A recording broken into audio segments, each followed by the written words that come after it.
What is up, guys? Welcome back to another episode of the Project Borough podcast, where once again I'm joined by my good friend Chris as we are going to review Borough's opening 4 league games. We're going to laugh at how wrong we were to start with our initial predictions, pick out all the pros and cons from the opening 4 games, have a little chat about Rob Edwards as well, and then we're going to be predicting the next block of games up until the next international break, which is when we're going to record again. So the next 5 games. And we're also going to actually reference our initial league table predictions, which we 100% did not forget to do in the preseason podcast.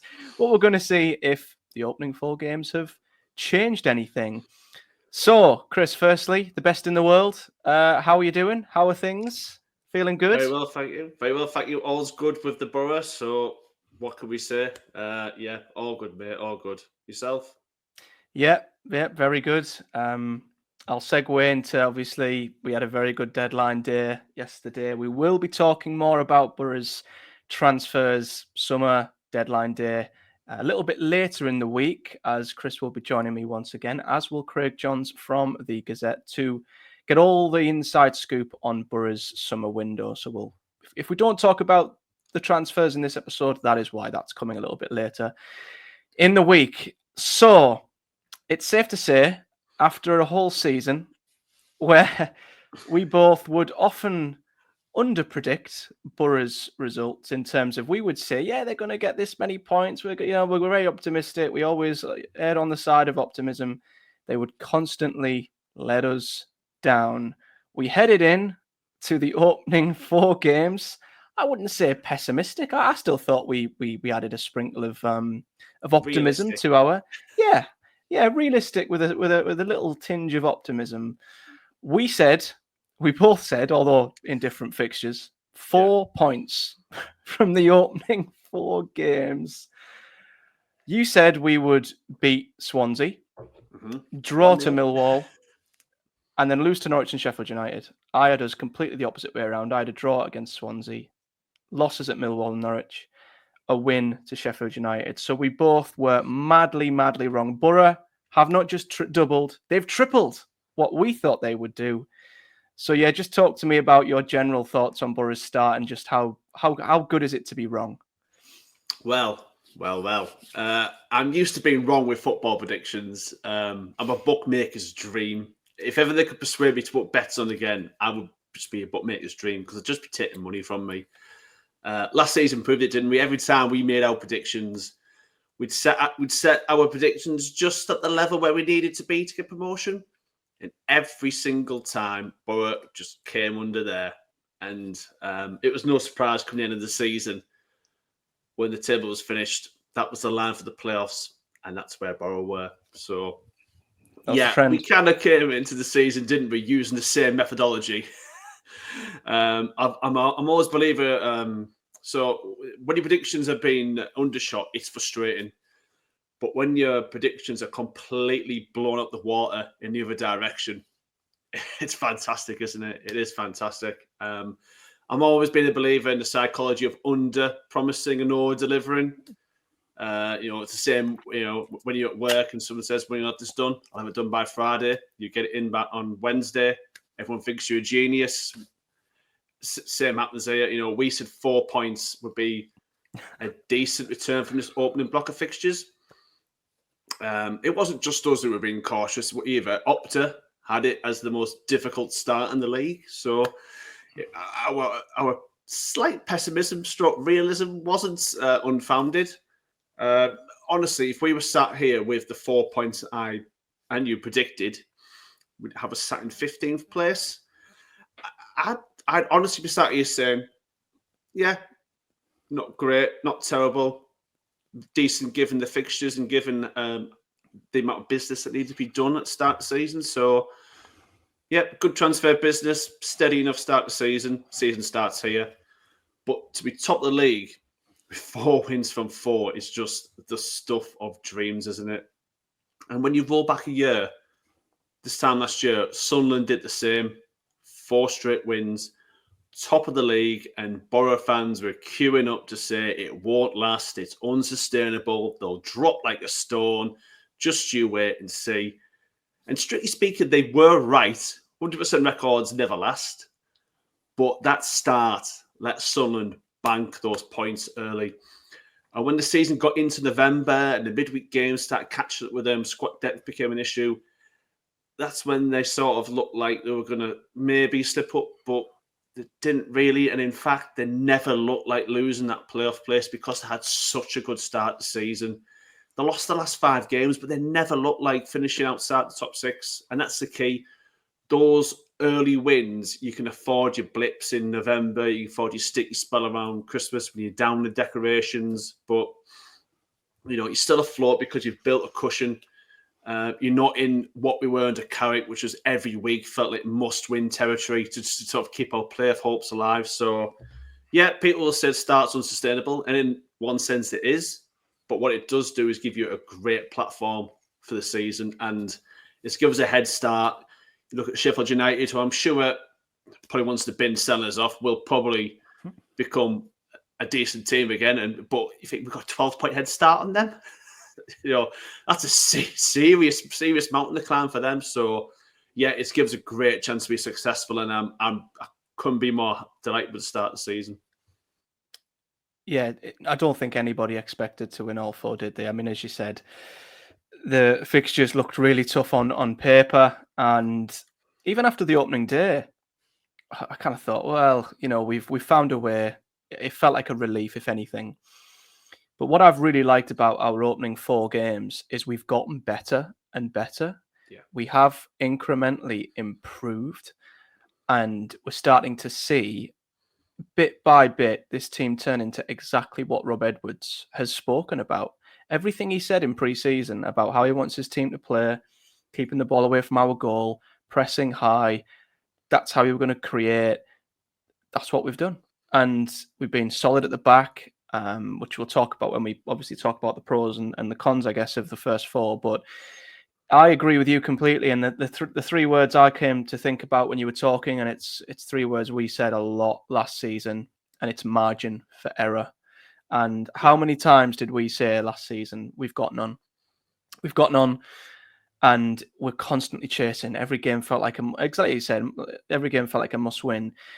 We're not going to win every game, and I don't think we'll win I don't think we'll win. There's no chance we'll win all of our next 5, I would say. But I say that. But you mentioned, the head start we've got. That is key. I mean, I'm not going to start getting carried away or making any crazy wild predictions until probably 10 games in. But banking the points is still massively important at this stage. I had a look at the last 8 teams who led at this stage of the season, and they all, I mean, the track record of the teams who've led at this stage is pretty good. So you mentioned last season Sunderland, they led after 4 games, finished 4th, won the playoffs. The season before it was Leicester, they won the league. Blackburn the season before finished 7th, so just outside the playoffs. Fulham led after 4 games the year before, they won the league. Bristol City are the outlier. They somehow managed to lead after 4 games and finish 19th, which is absolutely hilarious. But then in the 3 previous seasons, Leeds finished 1st. The season before they finished 3rd. And in 17-18, Cardiff led after 4 games and finished 2nd. So although it's still early and we're not getting carried away and it isn't sustainable, you're right. It is so important to bank up them early points, create that good feeling, that momentum. And yeah, it just gives you a great platform to start with. And we couldn't be any happier. And how good, by the way, before we, I guess, delve into the games themselves, how good was the atmosphere at the last home game against Sheffield United? I mean, am I crazy? Am I being very short term or recency bias when I'm saying that was one of the best atmospheres I've felt at the Riverside for a very long time? It was incredible, wasn't it? Yeah, and that's all people are talking about, even today when I was at work, or people who were talking to friends who were talking to their next door neighbours, or anyone that everyone's talking about the atmosphere. It feels like the feel good factor's back, the connections back there, and it feels like this is the first time, probably since Karanka, where it feels like the club, the fans, the manager, the players, everyone's on the same page. Everyone's, singing from the same hymn sheet. And yeah, it's fantastic. And I love this. I love it when it's like this. Preston. There's a lot of talk about. I think there's only about 1,000 tickets left now. 5,600 allocation there. If we can take that crowd there after the international break at Preston, sell out away end, if we can get a result there, you start thinking, wow, this could be something special. So it's one of those, we just have to enjoy these moments, don't we, and hope that they last. Yeah, I mean, a win at Preston would officially make it Borough's greatest start to a season ever, which would be something, wouldn't it, to be in the away end for that. So looking at the opening 4 games, obviously a 1-0 win at home to Swansea City via obviously a Dale Fry header from a set piece. We then went to Millwall and won 3-0, which was just an incredibly bang, bang, bang clinical victory at the Den. We went to Carrow Road and held out 2 quick-fire goals there, despite a nervy end. Again, managed the game, saw it out, a big win there. 2 wins at 2 of the most difficult places you're going to go this season.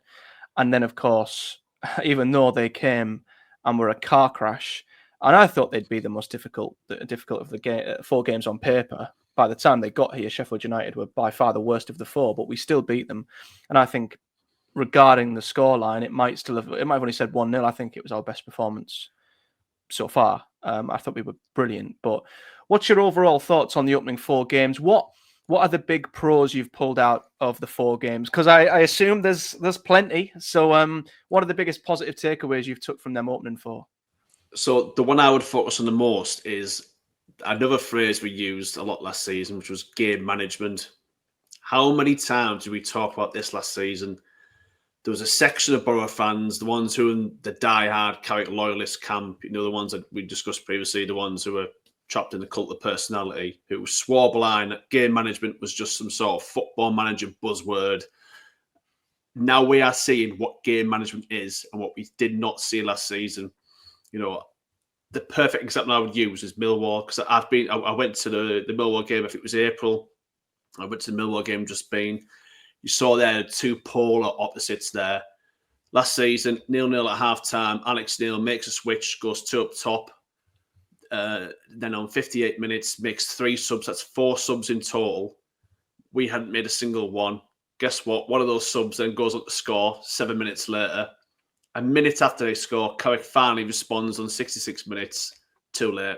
Their damage is already done. Millwall see the game up comfortably. Lose 1-0. Afterwards, Carrick expressed confidence. He's prickly as he usually is after a defeat.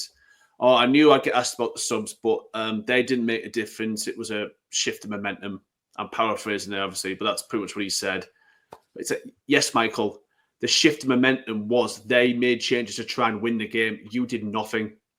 Whereas, Millwall this season, again, 0-0 at half-time. Again, we didn't play particularly great. However, Edwards, he spotted a flaw there, whether it was him or Varvash or Watling. As a coaching team, they saw what was not quite working for us. They made the change. Half-time, Hansen comes up Cantor within 4 minutes. Hansen, pulls off a Cruyff turn, lays it off to Whittaker. Whittaker cuts it back to Hackney, 1-0. Instant impact. Azaz off the bench, assist for Bergzorg, the other subs. That's there. Another 2 subs having an impact. Against Norwich, we're getting a little bit overrunning midfield. Azaz drops it in the midfield to make it a midfield 3. Not long after that, we're going to score 2 goals. Sheffield United at home. Played well first half. I was impressed with us, but no real cutting edge in the final third. Half time, I think everyone was pretty happy, weren't they, with what was going on? 2 changes. You're thinking, 2 changes? What's going on here? Matt Targett comes on. Assist to Conway. Lovely left foot weighted pass. Again, the subs have had an impact. The difference between this season and last season in game management is night and day. The previous coaching team might as well been asleep for the first hour of the matches last season because they had no impact whatsoever from the dugout. This season, we are seeing what a proper coach and management team can do, how they can impact matches. And I think, not just Rob Edwards, but 85, Ash, Harry Watling, they all deserve a massive amount of praise because I said you now have confidence as a fan that you're not going to sit there for 70 minutes thinking, what's he still doing on the pitch? He should have came off ages ago. Why aren't we making a change? Why aren't we trying to win the game? Or at Leeds when it's 1-1, you're thinking, why aren't we just trying to see this game out and take a point? You know that the coaching team have the finger on the pulse and they're going to do something about it before you as a fan have even seen it, which is how it should be, because these are the guys who live, breathe this stuff and are paid to do it, because they're the ones with the knowledge and experience. So yeah, game management over the moon with what I've seen so far. Yeah, I'd second that, and I couldn't put it any better than what you just have. It's so refreshing to see the substitutes be made and them working. For me, is a bonus. I mean, it's fantastic to see his substitutions working, but it's just great to see a manager trying, because I think fans will recognise that if they don't come off, well, we're trying to proactively affect the game. We're trying to influence the game. We're trying to, take the game to the opposition. So, yeah, I second exactly what you've said in regards to the game management, because I think without that, I don't think we see out. Maybe we don't see out the opening day against Swansea. We probably don't see out the Norwich game. Without a doubt, I don't think we see out the Norwich game. I think last season's Borough would have. Well, we saw, didn't we? Literally, we have evidence of last season 3-1 to 3-3. We wouldn't have saw that game out, regardless of them having 10 men, regardless of the game state.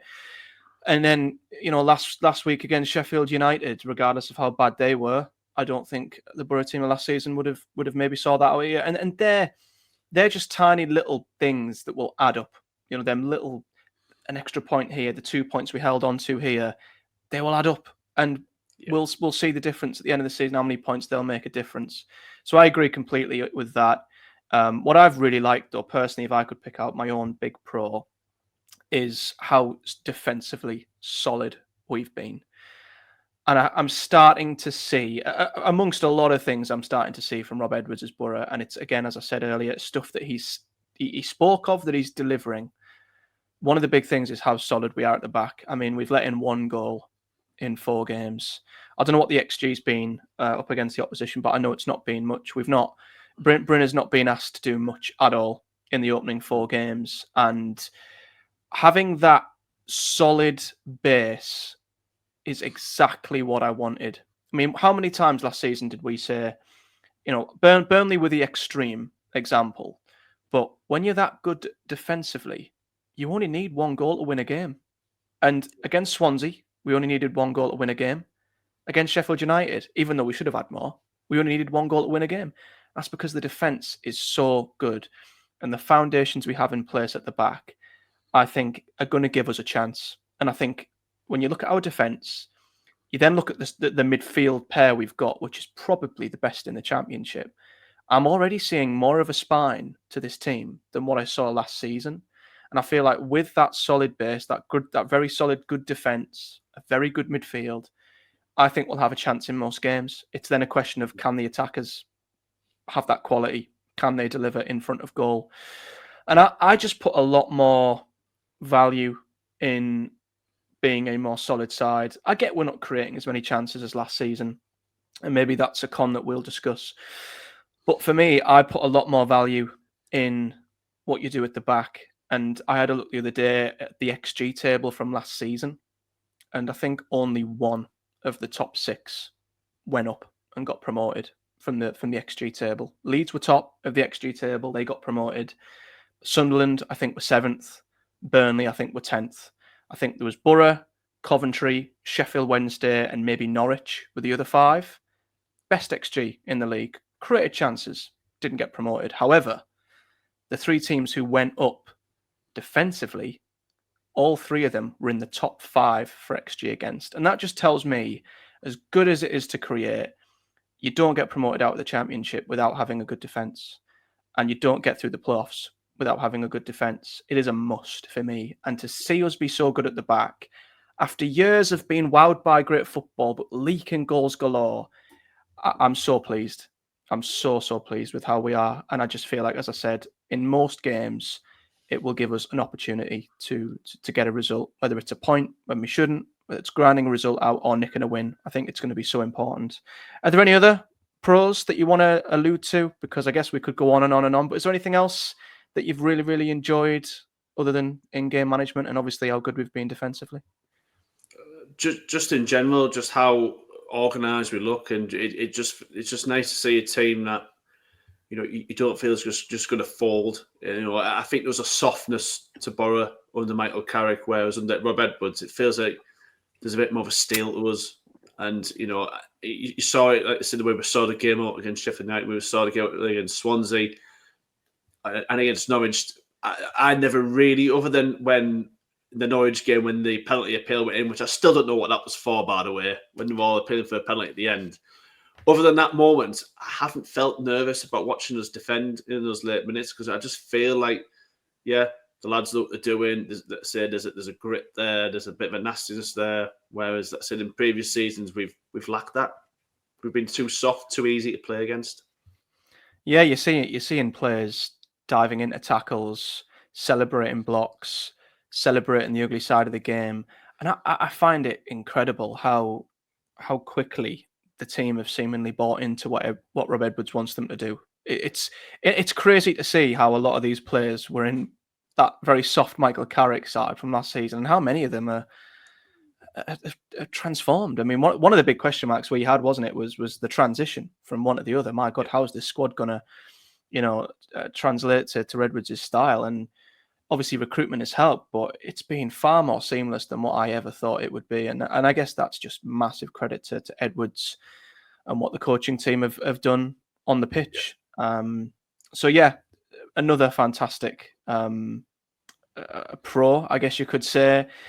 Are there any things from the opening 4 games that you would like to see us improve on? I mean, I know 4 wins from 4. It might be a case of nitpicking, but is there anything you just want to see us, even if it's something we're doing well, you'd like to see us maybe improve upon? Yeah, it is difficult, isn't it? It's very difficult to pick out cons, isn't it? When you've won every game, you top the league, you do feel like you're nitpicking a bit. But yeah, if I was looking for one, I'd say we do need to create a few more chances from open play. I think take Swansea. I was just happy to win the game. With everything that was going on, I just wanted to win the game. Yeah. When you look back, we didn't really create a great deal from open play. Millwall, Norwich, I thought we were very clinical with the chances we had. Sheffield United didn't really create many real quality chances, other than at the end when they were chucking men forward and Delano Bergzorg decided that he could do it all single-handedly, much to the frustration of everyone in the crowd. Probably his teammates in the bench as well. So yeah, if I'm being incredibly nitpicky, it's that a bit more open play chance creation, but hopefully with Strelic and Sene, I think you pronounce it, added to the mix, that will naturally improve over time. The only other gripe, if you can call it that, was obviously going out of the cup, because I love those away days. I love going to different grounds, that you don't normally get a chance to go to, and going out in the first round, you feel a bit robbed that you can't really do that. But again, in the position we're in, I can't really complain, can I? It's like taking Margot Robbie out to a day at your local pub and complaining that you have to pay for everything. Perspective matters. So, I'll take the early exit from in the cup to be where we are in the league.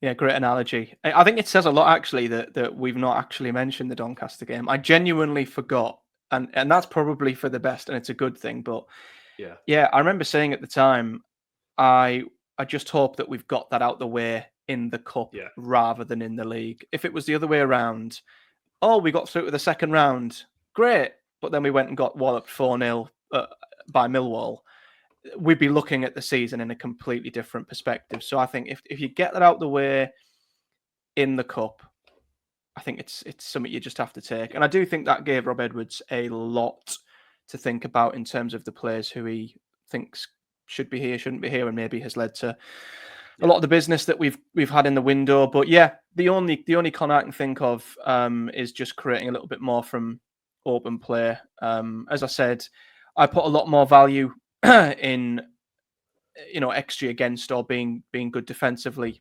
compared to what I do going forward. But you still need to create a little bit more. And if you want to look at the XG table, we're 19th at the minute. So although I do think, we need to be, it's not all about how many chances you create initially. I would like to see a little bit more in terms of chance creation. But then when you look at shots on target, we're actually sixth in the league. So we are getting more shots on goal, even though they're not of highest quality. Yeah. But our shot conversion is amongst the highest in the league. I think we've got the third highest shot conversion, which is obviously going to come down. So we will have to create a little bit more, I think, to leverage the drop off there. Interestingly enough, just for any people who love stats, I mean, I'm on a stats roll at the moment. I've just had a look at the XG against, second best in the championship. That tells you all you need to know. Solid foundations, and then you kick on from there. So yeah, opening 4 games, fantastic, perfect. You could say, in terms of individuals, is there any players? And again, this could be difficult. You could pull out probably all of them, but are there any players who you've looked at this season who have just been outstanding for you, or maybe players that have surprised you by how well they've done? So we're talking about solid foundations, and from last season that I'm a Luke Ayling guy. But go back to the opening day at the Riverside in the fan zone when that team sheet came out. 70% of the replies to the team sheet were furious that Luke Ayling was starting. And to be fair, I was a little bit surprised. I thought maybe Neto Borges would be in. But no, I was happy with Luke Ayling starting. I spoke last season about how I thought he did a really good job for us at right side and centre half last season in a pairing whenever he was called to do that. I agree that right back or right wing back wouldn't be great for him. I don't think he necessarily has the physical attributes, sort of pace to sort of play that role anymore. But right side centre half and the back three for me was just, he was always going to do well. It's tailor made for him. He brings that leadership, a really good range of passing, that little bit of housery, the dark art. He knows a lot, the kind that if he's on your team, you'll love him. If he's in opposition, you hate his guts. I think he's been, especially Saturday, I thought he was absolutely quality. I've been really, really impressed with him. And he absolutely deserves to be in the team. Other than him, obviously our American boy, Mr. Aidan Morris, we spoke to him. We went, Edwards was appointed. I think we both said we thought he'd have a really good season. Yeah, that role in that team under Edwards was always going to be tailor-made for him. So no surprise to see him doing really well. Obviously, there's Hayden Hackney. What can I say? The lad's just top class. I honestly cannot believe he's still a Borough player. Last summer, I was convinced that a big club would come in for him, and they didn't. So for us to be sat here again after another summer window, and he's still a Borough player, just blows my mind. But I'll accept it. I'll take it. But I cannot believe that that a Premier League club has not come in for him. I just found it crazy. It reminds me a bit of when no Premier League club came in for Victor Gyökeres, and then he ended up going to Sporting Lisbon, and then Premier League clubs then ended up having to pay what Arsenal paid, £60 million for him, and they could have had him for a third of that if they'd bought him from Coventry. I think there just seems to be this thing where Premier League clubs are reluctant to take a chance on a player in the Championship, whereas if Hackney had gone to Porto, I think the Premier League clubs bidding £40 million for him now. I actually do think he's going to go to be a top player, but hey, we'll enjoy him for as long as we can keep him. So yeah, that'd be my three to it: Ayling, Morris, and Hayden Hackney.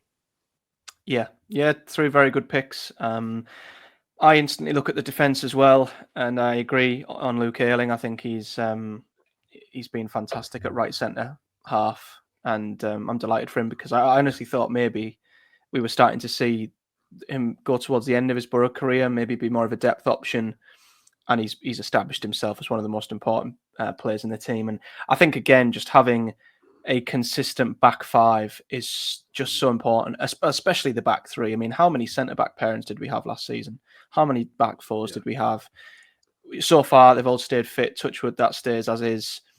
They all deserve immense praise. I mean, Alfie Jones, I think, for the money we've paid, has been an unbelievable signing. And Dale Fry, I think we've all we've all knew the potential of how good he can be, and I think we've seen it here and there in between maybe injuries and whatever. But I think as that centre back sitting in a back three where his job is to just head, kick, defend, he's been outstanding. As Dale Fry, I think he deserves a lot of praise. And yeah, you can't say much more about the two in midfield. I think we are so lucky to have Morris and Hackney. And I like you, I'd have put my mortgage on him leaving this summer. And I thought Swansea at home, I thought that's the last we'll see of Morris and Hackney. And I'm so glad it isn't. And I just hope we get to see them for at least up to January, beyond January.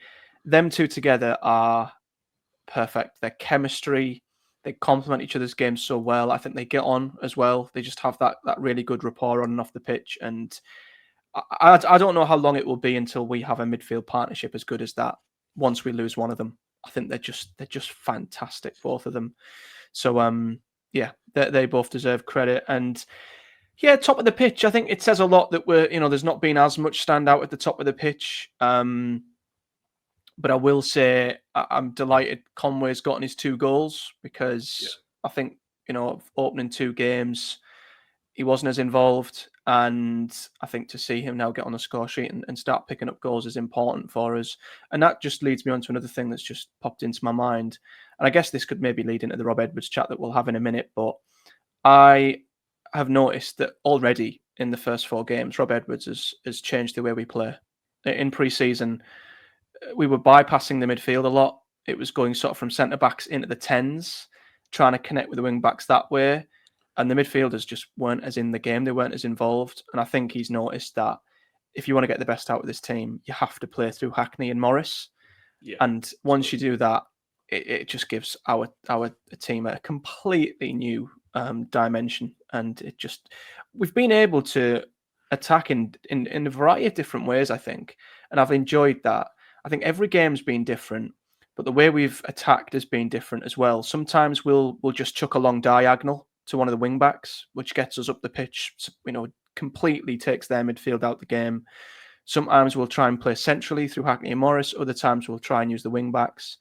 So another thing that I think we've done really well, and this is a completely different subject, I guess, from individuals, but I think we're not as one-dimensional, we're not as predictable going forward. So I think when that starts to click, I think it'll be even better for us. Are there any players that you would have wanted a bit more from in the opening 4 games? Anyone who, with the signings we've made, might have to start upping their game if they want to stay in the team? If you look at players who could kick on, I think one of them would be Morgan Whittaker. Obviously, he came for decent money. He's done okay. His delivery from corners has been a real weapon, and he's already chipped in with a couple of assists, but there's serious competition for those 2 number 10 spots now. And I think his decision-making in the final third needs to get sharper. He loves to drift in from the right on his left foot. As a fan, that directness is exciting at times, but so many times when he's got options on, he'll just pull the trigger on his left foot and more often than not will go wide. Or there's times when he's close at the box and you think he should pull the trigger and he doesn't. That decision making just needs to improve. So he's one I hope that as the season will go on, the coaching team are more time to work with him. That decision making will improve. I think he needs a goal as well. I think he's just one of those players who he's not done bad. He's done okay, but I think he's someone who a bit like Conway was after the opening 2 games. I think he's someone who, for his confidence, just desperately needs a goal. I'd love to see him get that, but yeah, he's someone who I would love to see kick on and go and have a really good season. Yeah, I'd agree with that. I can't think of too many individuals who I guess you'd want a little bit more out of everyone if you wanted to be greedy. But Morgan Whittaker, I think, is definitely one where I look at the squad now and I think, you could drop out the team potentially with Nipan and Hansen, maybe Strelic can play there as well. So, and with Whittaker, I agree. I think he just needs a moment. I mean, he got a really good goal against Mansfield in pre-season, and he's got some assists from set pieces, and he got a very good assist against Millwall. So there's been a few more goal contributions from him, but I would like to see him score a few more goals, and I would like to hope that maybe when he gets one, that they'll start flowing, and it is just a confidence thing, because it's one of them where if you take him out the team, his confidence will probably take even more of a hit, and then he's never going to get that goal if he's not playing. So do you persist and just rely on him to get going, or do you take him out the team? That's, I guess, one of the dilemmas Edwards might have regarding his selection at the moment. I would have said Callum Britton, but I think he had such a good game against Sheffield United. I think we really saw him getting into the game and being really effective down the right-hand side in that game. I don't know if it's because Sheffield United simply allowed it because they were terrible, and we were able to just waltz through their midfield and just play it off to the wing-backs at ease. But I think he definitely, you can see he's settling into that role, and especially against Sheffield United, I thought he was definitely much better. But it's really good when you look at the team, and there's not many individuals that you can pull out and say I would like more. I mean, Conway would have been another one, but he's got 2 goals in 2, and I accept he's probably not going to be as involved, and his role's slightly different, but he's still got himself 2 goals in 4 games, which is decent. So yeah, I guess it's a positive that we've struggled for cons in this podcast, both for the opening 4 and for the individuals. I wanted to dedicate a part of this podcast to, and I guess not just Edwards, you could include his coaching team, because I do think they should be discussed as a collective. I mean, you see it on the touchline, don't you? Watlin's up 1 minute, Vivesh is up the next. I think it's definitely a team effort from the 3 of them. But yeah, just overall thoughts on Rob Edwards so far, the coaching team. Just any thoughts, feelings, praise that you've got to dish out, because he come in to this season with a lot of skeptics, and we had reservations ourselves, and I think given what he went through at Luton to get Borough off to the start he has, he's done a fantastic job, hasn't it? There's no look to it. He's done brilliantly, as has his coaching team. Yeah, I don't think there were many people who were excited about the appointment of Edwards. There were quite a few who were dead set against it, wasn't there? I think we overall we did like the appointment, but our doubts are more: could the recruitment team take a low energy, tippy tappy technical squad of inverted forwards, inverted wingers, and turn it into a side that plays high energy, high press, more direct football on what looked like it was going to be a very limited budget? And the recruitment team have smashed it up the park, absolutely smashed it up the park. So yeah, absolutely credit to them for the hard work they've done behind the scenes. The thing with Edwards is that he has something for every Borough fan.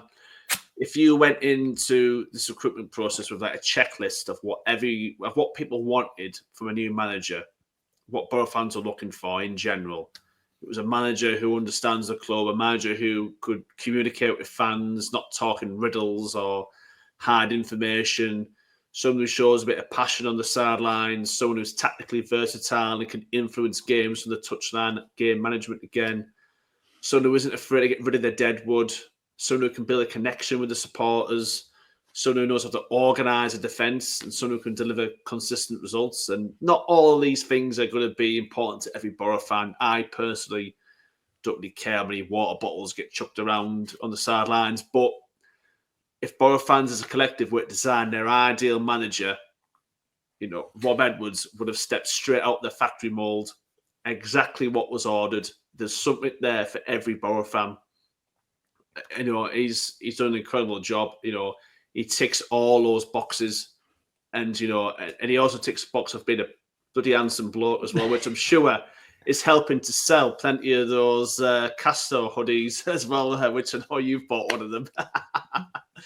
So yeah, he's ticked every box, and he is. What you see in press conferences is. It's not an act, We've seen him outside the ground, talking to fans, interacting with fans. You got 4 pictures with him. You wouldn't leave him alone.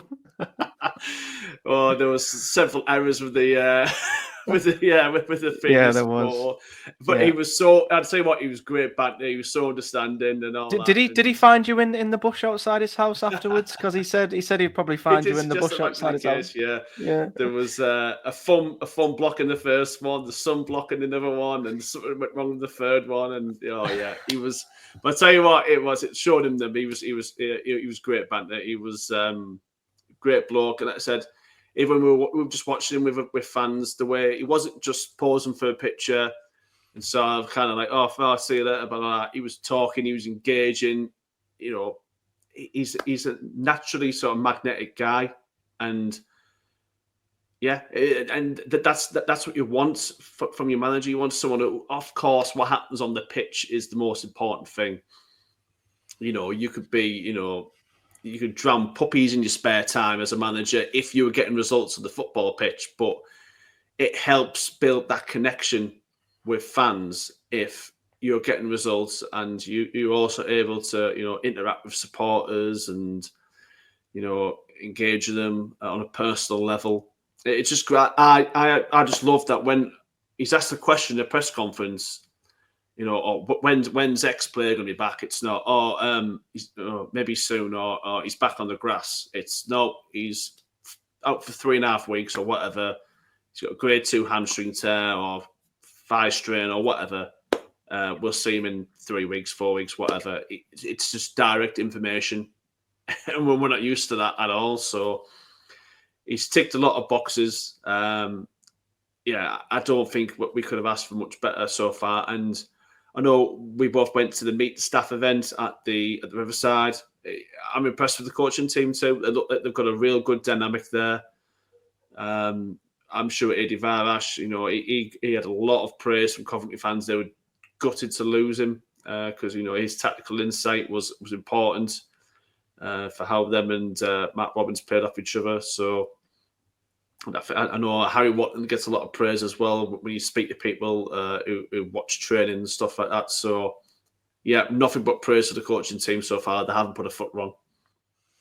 Yeah, the number of female Borough fans has tripled, doubled, quadrupled. Stick a zero on the end of it. It's yeah, he's a handsome sod, isn't he? No, I agree, and I said when he was brought in, I mean, obviously results are the be all end all. We know that that's what it's all about. He'll admit that himself.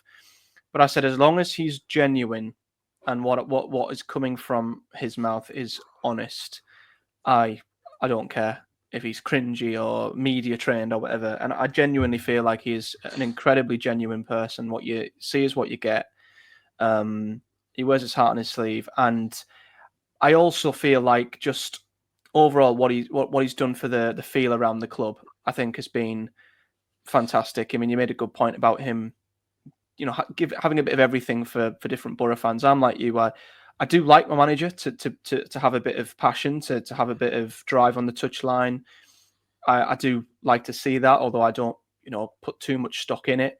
But there'll be some fans who love that. There'll be some fans who that's exactly what they want from their manager. They want to see a manager who's fist pumping, going up to the away end after a game, and I think he gives off that side of it as well. It builds a connection bit by bit. Every interview, every press conference, every fist pump, game by game, it just helps the fans buy in to the team and buy into him as a character and as a manager, and that definitely 100% contributes towards the good feel. I know obviously there'd be a good feel regardless of results, and if we won the first 4 games under Michael Carrick, there'd be a great feel around the club as well. But I do think there's definitely something to be said about how he's acted, how he's conducted himself, how he's sort of embraced the club, the people, the area. It is the sort of thing Borough fans really like. And as I said, when he was appointed, I thought straight away, if results go well on the pitch, he could be the sort of manager the Borough fans will just absolutely love. And I think we're starting to see that now. They listen to what he says. It's not like with Carrick where he'd say something and people brush it off because, whatever. They're hanging on Edwards' every word because they know what he's saying is honest and it's truthful, and it makes his press conferences actually something I look forward to watching now. And yeah, he's done a great job. He hasn't put a foot wrong. I will say, I guess if I did have one reservation, just in general, how does he react, and how does the team react when we hit that first hurdle? Because we haven't yet. We haven't even dropped a point yet. So that's when we will see, I guess, another side to him and another side to the coaching team and everything. When we do hit that first hurdle, how do we respond to that? But then at the same time, I think because fans know what you're seeing and what you're getting from Edwards is genuine honesty, even if we lose a game and he comes out and is honest about why we lost it, how we lost it, and what we're going to do, fans will go, okay, thanks for explaining it. I get it. Let's see if we can improve next time. And as he said, we win together, we lose together. So I think it just keeps everyone on board, regardless of the result. And he's done a great job. And I think the coaching team as well. I can't remember where I heard it now. It was a podcast. It escapes me which one it was. They mentioned and they talked about Adi Viviash and how demanding he is on the training pitch, and especially of young players. So I feel like that's played a big part as to how quickly the players have bought in to this style, this system, and what the manager wants. I think Adi Viviash is the sort of coach who will ensure it is drilled into them and they follow the instructions that's given. So I think that's brilliant. And I think we've started to see the set piece benefit as well from Harry Watling, who did come to the club with a really good reputation for set pieces. So yeah, overall, the three of them, fantastic. Anything else to say on the coaching team as a whole before we delve deep into what's to come? No, I just was going to say, I was talking to a few Borough fans today by chance who they themselves said they were outright did not want Edwards, didn't want him there, fought back-to-back relegations, and they both seemed to get others, both said, oh, hold our hands up, totally wrong, love the bloke. So even those fans who at first didn't really want him, they've all been won round. I mean, I say my son's 6. He won't. It's hard enough to get him into a picture with family members because he's that shy. But Rob Edwards outside the ground, he's like, "Come on, fella, come over." He was straight over there. I'm thinking, what? Even the boys on board now. Even the wife wants to go to matches now. She's like, "Oh, he's not a bad guy, is he?" So he's winning everyone over. He's winning over the hearts and minds on Teesside, and long may it continue. Long may it continue. So it's been all well and good so far. But it is now the time to which we won't put our neck on the block. So I'm going to do this first, actually, because I forgot in the last podcast. Silly me. What we were going to do in the pre-season podcast was give our initial league predictions as to where we thought Borough would finish. I'm actually kind of glad we didn't, in a way, because it's nice to see how we start. And now the window's finished as well. It adds a bit more context. For reference, Chris had us 10th. Before a ball was kicked. I had us 12th. We forgot to mention that in the last podcast. We apologise, but that's where we were before the opening game of the season. So I guess a quick question is, has this opening 4 games done anything to your prediction? Has it changed anything? Or are you still just, calm? Let's wait and see. Has it changed where you think Borough might end up this season? So, yeah, my initial prediction was 10th with the big asterisk next to it of subject to change because obviously the transfer window was nowhere near finished. So I was going to say, briefly explain why it was 10th because we did miss that out, didn't we, in the last podcast? Yeah. Well, it's just because it's very difficult to make a prediction about something that you don't know, isn't it? So it was basically, based on what we've got now at the time, I said, look, we're going to finish 10th probably, but which way we finished last season. So I was thinking, well, and if we can improve the squad as the window goes on, then I might upgrade that finish. So now I'm not getting carried away and saying we're going to win the league with 100+ points, smash the league and all that kind of stuff. But I am going to revise that prediction upwards. We do have to remember it's only 4 games in. There's 42 games to go and all that stuff. It's a long season. There'll be peaks and troughs and all that. But that said, I do think now that we will be in the playoffs. As I said last season under Michael Carrick, that on its own is a good season for Middlesbrough, regardless of if we actually go through them or not. And I think that'll be a good season. But the way I see it is in this new era of Borough outperforming our predictions, So I predict playoffs, and Borough will do just a bit better than it and get that automatic promotion spot. So there you go. I'm sticking to my philosophy of under promising in the hope of some over delivering. I think the relegated teams like and Sheffield United, they've all started poorly, but you'd expect those teams with the finances they've got, the squad depth they've got, you would think that they would pick up. My only real concern with us is what happens when you take a couple of key players out, like Doncaster. We did play a pretty strong team. Was it 6 first-team players? But the players who you took out were quite key players, like some Morris, Hackney, Fry. I'm less worried about central midfield than I was last season. Last season, it was like if we lose Morris or Hackney, we are totally knackered because I'm not one of those people who hates on Barlasser, but he just wasn't suited to how we wanted to play. But then we've got Alan Brown in. I think that's a great signing. Solid championship player. Agreed. Brilliant in that role. Not many people know as well that he can cover at right back as well. He's covered there in the past, so that's some people's concern. What would happen if Callum Britton got injured?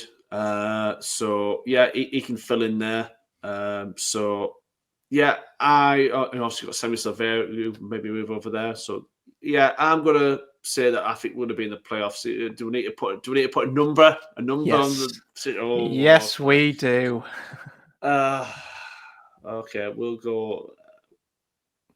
go fourth. Wow, that's some. That's a 6th-place increase from 10th to 4th. Very nice. Well, I had as 12th. It was a pretty simple explanation, really, because I just did not know what to expect. There was that many uncertainties around how the players would adjust to the style of play. Recruitment was a big one. Edwards himself was a big one. I just thought we could be anything. So I just went slap bang down the middle as a pretty safe prediction. I have got us trending up as well. I've said top 8, and I'm gonna have to because I forced you to go for a position, and I'm gonna do the same. I'm gonna say 7th, with the idea again that we will over deliver and get in. I can't bring myself to say top 6 just yet. I still want to wait till 10 games in before I fully commit to that. What I will say though is, before a ball was kicked, I could probably name 8 or 9 teams that I thought were better placed than us. That I thought, yeah, they'll finish above us. Now, I don't think I can pick that many.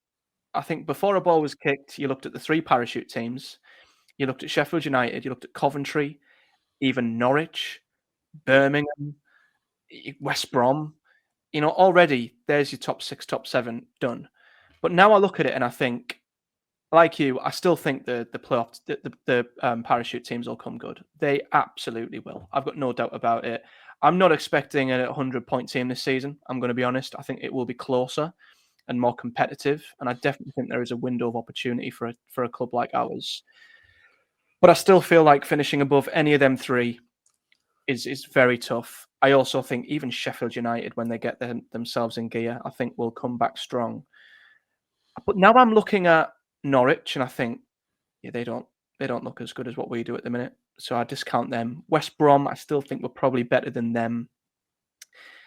Coventry, I think Coventry will be strong. I fancy them to be above us. And then I'm looking at it's like Birmingham. What will they be? I don't know. So there is, I think, now a opportunity that we could sneak into 5th, 6th, maybe. Yeah. A lot of people fancied Millwall at the start of the season. They looked great when they beat Norwich at Carrow Road, but since then, not great. Yeah, exactly. So obviously it can change. They could go on a mad run of wins as we've just done, and things can change here. That's why I want to wait till 10 games in at least. But I am now seeing us as a team I can definitely be certain of as a top 8 team. Top 6, I'm just gonna hold playoff back. Contenders. Yeah, yes. And as I say, pre-season, I couldn't have said hand on heart we'd be a playoff contender. I couldn't have. I honestly thought we might have been 10th to 12th to 14th, as you said. I do feel confident now that we will compete at the very least. So we'll see. We'll see. But yeah, we've both trended upwards, which is good. Now then, we will now put our necks on the line, and let's hope Borough over-deliver again, because the plan is basically, guys, for anyone who's watching, we obviously do want to do this monthly, and we will once the international breaks are out the way. But down to a congestion of Borough fixtures towards the end of September, and me going away on the 1st of October, we can't come back at the end of September and review that month. So we are going to wait until the October international break to do this again, which means we have got to predict the next 5 championship games. And I'll be honest, I thought the first 4 looked tough. I've looked at the next 5, and maybe it's just because of how some of them have started, like West Brom and Stoke, and I go, oh, God, they're tougher than they looked at first. What we'll do, we'll say how many points, first of all, before we delve into the results. So, how many points from the next 15 do Borough get from the next 5 games? So, I've got us down as 7. Oh, have you? Okay. Interesting. I went 9. Okay. I didn't think I was going to be ahead of you. I thought I'd be a little bit lower. So explain your 7 points then. Where are they coming from? So I've got Preston, I've got draw, West Brom at home, win, Southampton, I don't think we're going to get anything down there. Stoke at home, I think I've got us down for a win there. And then it's one of those where I thought, with a great start, we are due a couple of defeats off. Portsmouth, I couldn't decide whether that was a draw or defeat. I've put us down for defeat, thinking, okay, once again, if we overachieve that, then fantastic. So yeah, for me, I think we are going to have at least one setback in this block of games. We're not good. I'd be amazed if we go for this block of games unbeaten, and I am quite fascinated to see how we respond when we do get that first defeat. Yeah, me too. Definitely. So yeah, that's something to look out for. But if we do get 7 points, which some people might feel that's a bit low after the start. 7, so that will take us to 9 games into the season. At the same stage last season, 19 points, which what we would have if my predictions were correct. 2 points a game. Yeah, that would have had us joint top at the same stage last season, which I'm sure if we are joint top at the end of this block of games, everyone will be absolutely over the moon. So, yeah, I've gone 7, which, like I said, on the surface seems a little bit low given the start. But like I said, if we're on 19 points, and if it's like last season where that's enough to get you joint top going into the next international break, I'm sure everyone will be thrilled. That word again, margin for error. That's what we've gave ourselves. So I'm going to fill in the graphic I've got going. So just repeat. So you went draw Preston. Yes. Was it West Brom win? West Brom win. Southampton was a defeat, right? Yeah, sadly. Yeah. And Stoke win. Win. Portsmouth, wasn't sure. For a defeat. I hope not, because I'm hoping to go to that one. So I hope it's not a defeat down there. But we'll say that just to temper expectations there. Well, it's interesting because we don't share our predictions before we record. 4 of the 5 results we've predicted are exactly the same. There is only one difference, and that's Preston. Preston, okay. Yeah. So, like you, I think we'll beat West Brom. Friday night, under the lights, Riverside, I fancy that. I don't think we'll get anything from Southampton either. I think by then, I mean, they're looking good already, although the results haven't probably, the results aren't showing that. I think their numbers are good. And I think by then they'll start to get up to speed. And I think it'll be very tough to get anything from Southampton, if I'm honest. They look the best of the 3 parachute teams, even though none of them look great. I think they look the best of the 3. I guess on the other hand, I think Stoke by that point will probably have dropped off. Because that's Stoke, it's what they do. They'll start regressing down to their usual natural habitat of 18th. you know. Yeah. So I've gone with a Watkins win. versus Ash, that one. Yes. And I also did predict a defeat at Pompey for a similar reason to what you thought. I just look at that game and I go, oh, it's going to be one of them. And they're good at home, Pompey. I'm on holiday for that one, so I won't see a minute of it. So if it is a loss, I'll kind of be glad I miss it. The only difference is I think we'll win at Deepdale. That's where our difference in predictions come from. As you said, good feeling, momentum, packed out away end.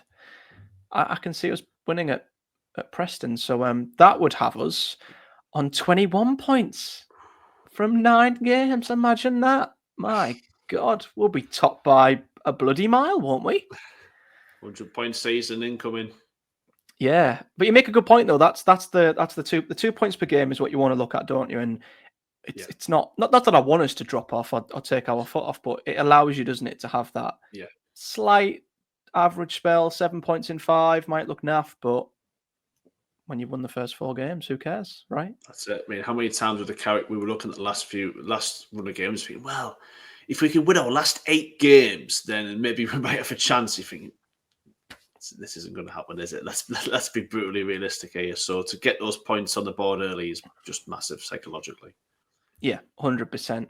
So there we have it, guys. That's our review of August. As I say, the next review show will be in the next international break, so more mid-October. So you're probably looking at maybe 5 to 6 weeks until the next one. I'm on holiday from the 1st of October. Don't get back till mid-October. So that's when we'll be back to review the next round of Borough games. But we will be back a lot closer to then. As I said at the top of the show, we were going to be joined by Craig Johns later this week to talk more in depth about Borough's summer window, the incomings, the outgoings. It's more so we can obviously ask Craig a few questions and get some tasty insight into Borough's transfer window and find out a little bit more about it. So that's going to come probably over the weekend.